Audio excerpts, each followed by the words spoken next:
Eh bien bonjour à toutes et à tous, ici The Marvelman. Aujourd'hui on se retrouve pour une petite vidéo, une vidéo spéciale que j'avais teasée depuis pas mal de temps, surtout en live, où on va parler aujourd'hui des super-héros du MCU. Alors dit comme ça, vous allez me dire, qu'est-ce que je raconte? C'est quoi le sujet précis? Ce qui peut être logique. Je voulais revenir plus précisément sur un petit problème que j'ai, ou plutôt que je commence à avoir avec le MCU. Quelque chose qui me perturbe un petit peu et que je voulais partager avec vous, c'est la question des identités secrètes dans le MCU. Car en effet, je trouve quand même que c'est un thème assez important dans le genre super-héroïque ou comics ou ce que vous voulez, et que c'est malheureusement un thème qui passe beaucoup à la trappe dans le MCU, et pour moi c'est un petit peu un problème. Pas pour tous les personnages bien sûr, mais pour certains oui, et je trouve que presque on commence maintenant à s'habituer à ce que l'identité secrète n'existe plus. La double vie si on peut dire, et voilà.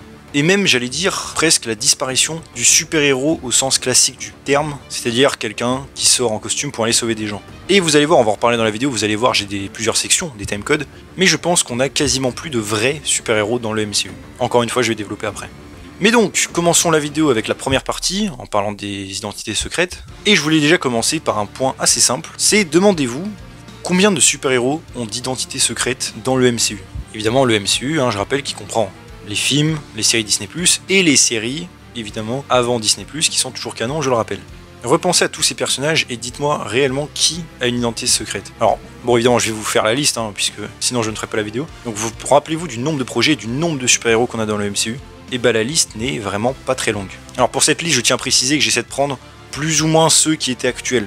En tout cas ceux qui ont une identité secrète plutôt récente, ou qui l'ont toujours. Même si certains se sont fait démasquer, et que certains c'est un peu débattable, je les mets dans une autre catégorie. Alors en premier lieu, on a, je pense, le plus iconique actuellement, Daredevil, Matthew Murdock, évidemment dans les 3 saisons de Netflix, puis après, bref, les autres caméos. C'est, je pense, en vrai, la première définition du super-héros, je trouve, dans le MCU. Un gars assez simple, qui a un costume, une identité secrète, et qui va sauver des gens innocents. C'est quelque chose, un thème qui a été très bien abordé dans la série Netflix, en particulier l'épisode avec Foggy, Nelson contre Murdock, je pense que beaucoup s'en souviennent. La question même évidemment de la double vie, de comment jongler entre l'un et l'autre, bref, on y reviendra, mais je pense que Daredevil est celui qui s'en sort le mieux avec cette option.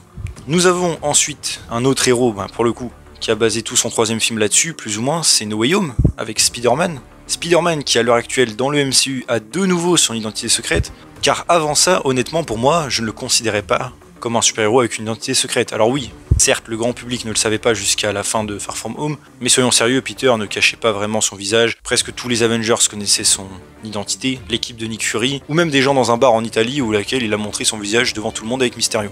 Donc bref, je ne le considérais pas vraiment comme une identité secrète, ce qui était bien dommage. Mais No Way Home, on va dire, a réparé cette erreur, en tout cas pour l'instant, j'ai bien peur que ça ne dure pas, en faisant encore mieux puisque maintenant tout le monde a oublié même Peter Parker.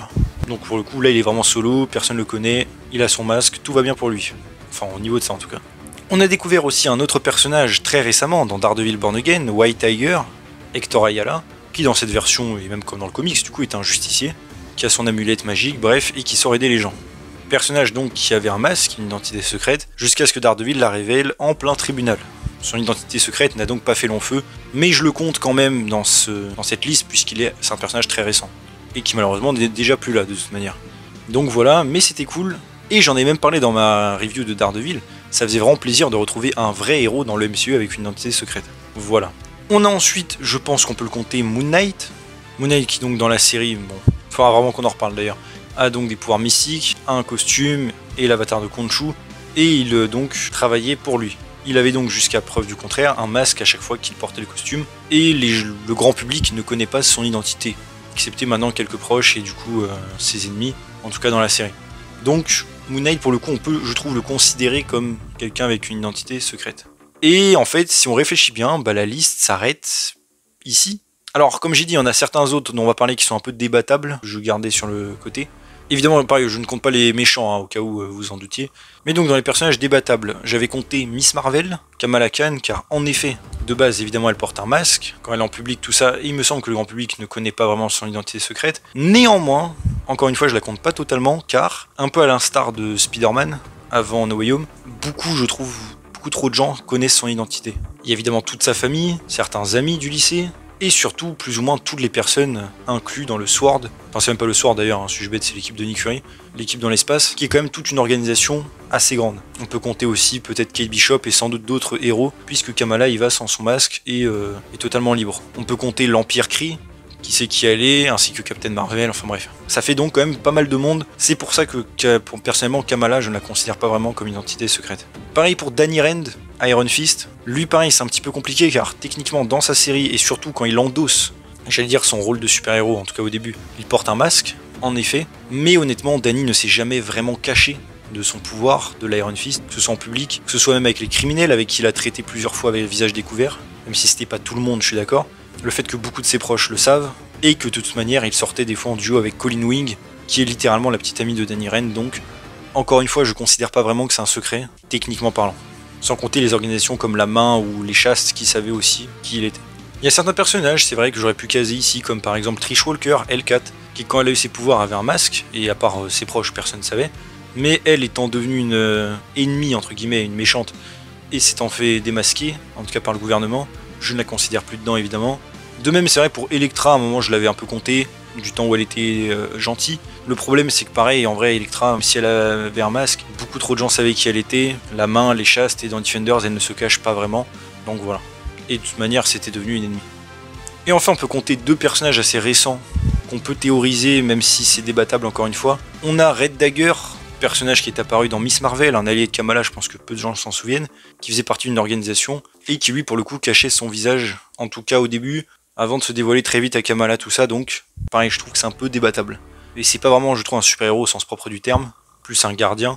Et de même pour Ironheart qui techniquement avait fait son armure dans son coin, et s'est fait découvrir par le Wakanda, par Namor, tout ce que vous voulez. Ce qui fait quand même beaucoup de gens c'est vrai, mais le grand public il me semble ne sait pas qui elle est. On le verra de toute façon dans sa série, donc pareil elle je peux la compter provisoirement.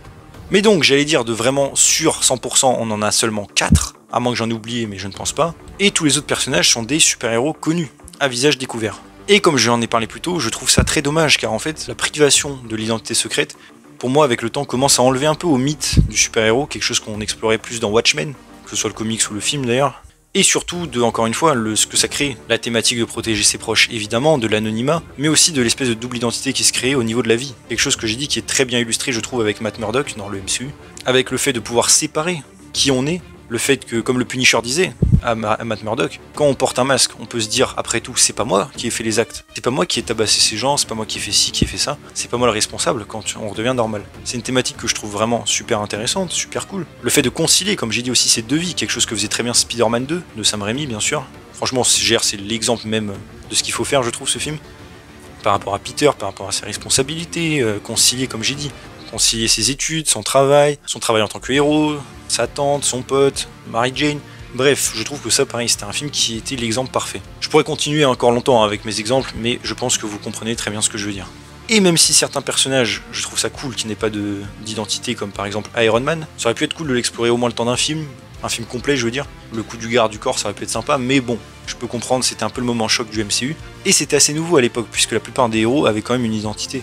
Donc j'ai dire que c'était un peu frais et original. Le problème, comme j'ai dit, c'est que dans le MCU, au fur et à mesure du temps, on se rend compte qu'aucun héros, comme j'ai dit ou presque, n'a d'identité secrète. Et c'est un thème, comme j'ai dit, qui n'est pas vraiment récurrent. Une des raisons pour laquelle je trouve que les accords de Sokovie ne marchaient pas complètement par rapport à ce sujet. Les accords de Sokovie, en fait, qu'on parlait plus de contrôle et d'utilisation du super-héros, plus que de l'identité aussi, et de la transparence par rapport au gouvernement. Ça, on va y revenir après sur le fait, le rôle, on va dire, plus des super-héros dans le MCU. Encore une fois, je le garde en deuxième partie, mais pour rester sur l'identité secrète, comme j'ai dit, je trouve personnellement le fait qu'on en ait si peu, que ça devient vraiment l'exception, quelque chose de rare. On n'a plus, comme j'ai dit, les thématiques associées avec. Les personnages du MCU qui ont leur identité découverte, honnêtement, ne sont quasiment jamais mis en danger. Je veux dire, ils ont pas de proches, ou voilà quoi. Je veux dire, si on prend les Avengers, en vrai, il y avait qui était en danger? Seulement Iron Man, dans le troisième film, et c'est parce qu'il est un peu débile et qu'il l'a dit à la télé. Sinon, en soi, ses proches n'ont pas vraiment été menacés. Captain, il avait plus vraiment de proches, Black Widow non plus. Hawkeye, sa famille, personne ne savait qu'elle existait, bref. Vous voyez ce que je veux dire? Encore une fois, je pourrais continuer longtemps, mais je trouve que même le coup des proches en danger n'est même pas bien utilisé. Ce qui est dommage, parce que ça pourrait être le cas. Et même, j'allais dire, tout simplement, le plaisir de voir les personnages avec leur uniforme complet. Le fait qu'ils aient un masque. Je veux dire, personnellement, je pense que ça énerve beaucoup de gens de voir les persos enlever leur masque toutes les secondes. Moi je trouve ça dommage parce que ça enlève un peu du charme au personnage. Je sais que plein de gens vont me dire oui c'est pour voir la tête de l'acteur. Je suis au courant, je sais bien que c'est pour ça évidemment. Mais pour moi c'est pas utile. Alors oui je sais que les acteurs des fois ils ont leur petit ego, ils veulent l'argent, ce que vous voulez, d'accord. Mais c'est pas nécessaire, je veux dire en tout cas pour leur rôle. Je veux dire le Toby de Spider-Man, littéralement quand il a son masque, j'arrive à voir s'il est choqué, s'il a peur, s'il est inquiet ou s'il est cool. Et ça joue avec le jeu d'acteur, le langage corporel, plein de choses comme ça. Vous voyez, donc je trouve que on va pas enlever une émotion à une scène parce que le personnage a un masque. Le Mandalorian aussi d'ailleurs est plutôt bien, je trouve, comme exemple, même si c'est pas super-héros, c'est Star Wars, on se comprend. Et vraiment, bon, j'ai un peu fait le tour de la question, vous voyez ce que je veux dire, le mythe, les enjeux, les thèmes qu'on peut raconter sur ce sujet sont encore une fois très peu exploités et c'est bien dommage, je trouve. Pour le coup, DC le fait quand même mieux. Et on peut voir un film quasiment complet avec un héros avec un masque, on l'a vu avec The Batman dernièrement et c'était super cool d'ailleurs, en tout cas ce côté-là. Donc vraiment j'espère que Marvel va aller plus dans ce style et assumer, on va dire, ce côté masque.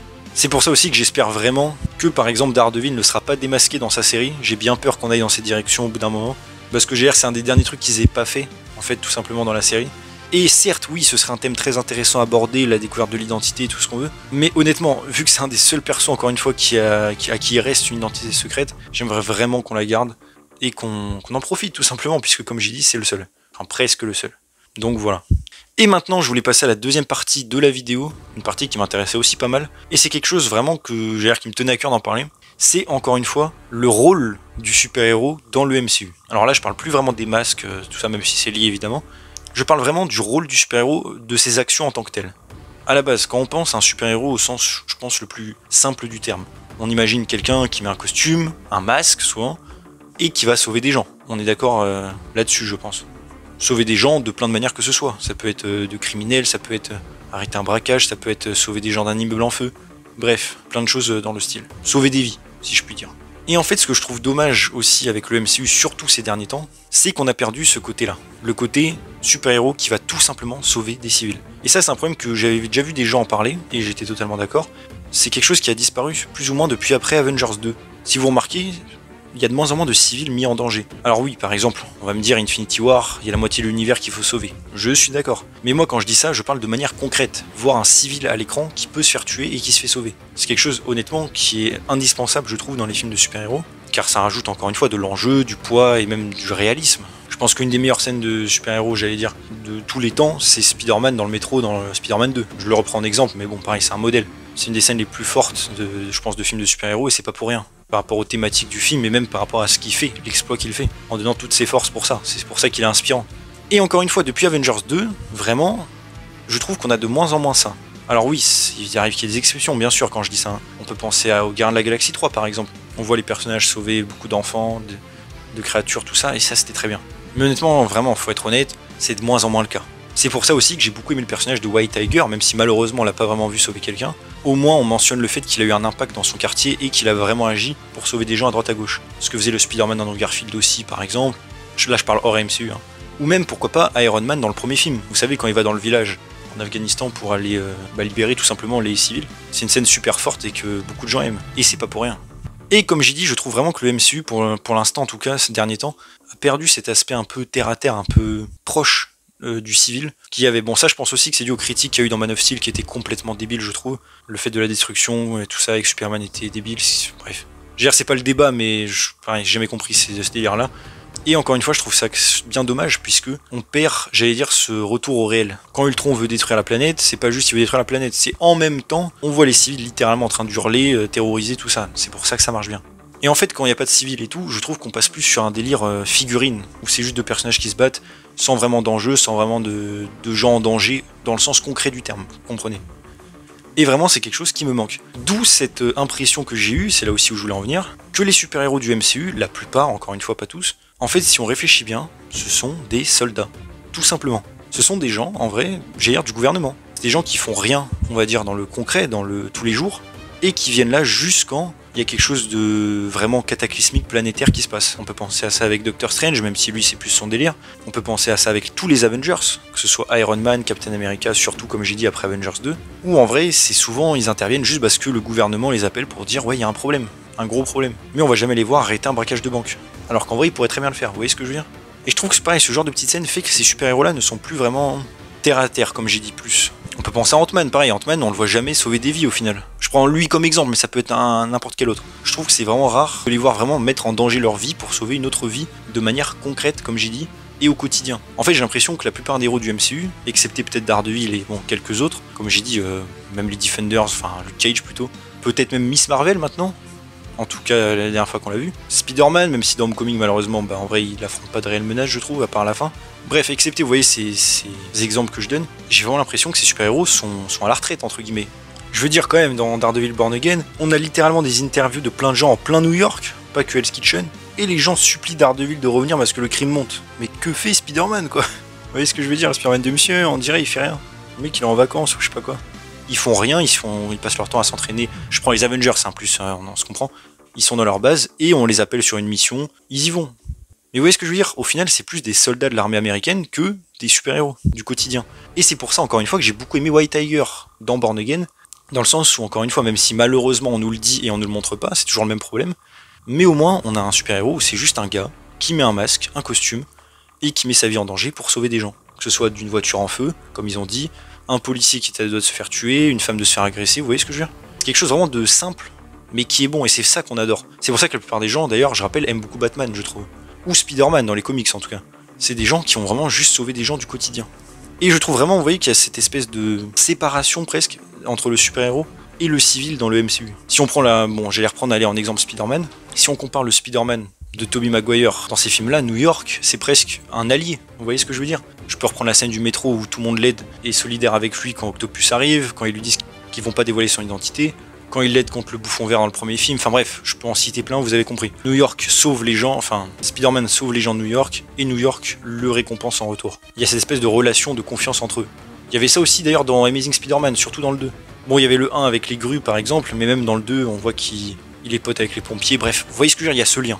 Et dans le Spider-Man du MCU, je suis désolé, il n'a aucun lien avec New York. C'est triste à dire, mais c'est vrai, parce qu'on l'a jamais vu quasiment sauver de gens. Et bref, voilà, rien ne justifie tout simplement qu'il soit l'ami, le super-héros de New York. Ce qui est un comble quand on connaît Spider-Man.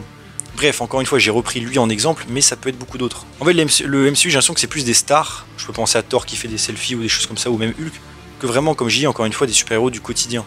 Je trouve ça dommage d'ailleurs, il y a une scène coupée de Endgame où Hulk sauve des gens d'un immeuble en feu, qui ont été supprimés, bref. On peut reprendre pareil, Sam Wilson dans le dernier Captain America, encore une fois, c'est un soldat de l'armée américaine. Alors oui, vous allez me dire, Captain America c'est ce qu'il a à l'origine, mais il ne l'est plus dans le MCU. Et c'est pour ça, comme j'ai dit au début de ma vidéo, j'en avais parlé des accords de Sokovie, c'est que contrairement aux comics, où dans le comics c'est un peu aussi la transparence, et la relation avec le gouvernement et l'identité secrète par rapport aux États-Unis, le fait de ne plus pouvoir se cacher et d'être honnête avec tout le monde, dans le MCU je trouve que c'est plus le côté juste soldat qui est appliqué. Dans le sens, vous êtes plus des super-héros indépendants, vous obéissez au gouvernement, vous faites des missions à droite à gauche quand on vous le dit. Ce qu'ils faisait déjà plus ou moins à l'origine en plus. Donc je trouve que c'était pas très intéressant et c'est pour ça qu'il y a quelque chose qui manque. C'est pour ça que là, j'allais dire, je suis assez content de retrouver Daredevil Born Again, car on retrouve, j'allais dire, un vrai super-héros, au sens propre où personnellement je l'entends, je pense que c'est la même chose pour vous, un gars juste normal, quand je dis normal ou pas, avec des pouvoirs, vous voyez ce que je veux dire, mais quelqu'un juste qui met un costume, un masque et qui vient aider les gens.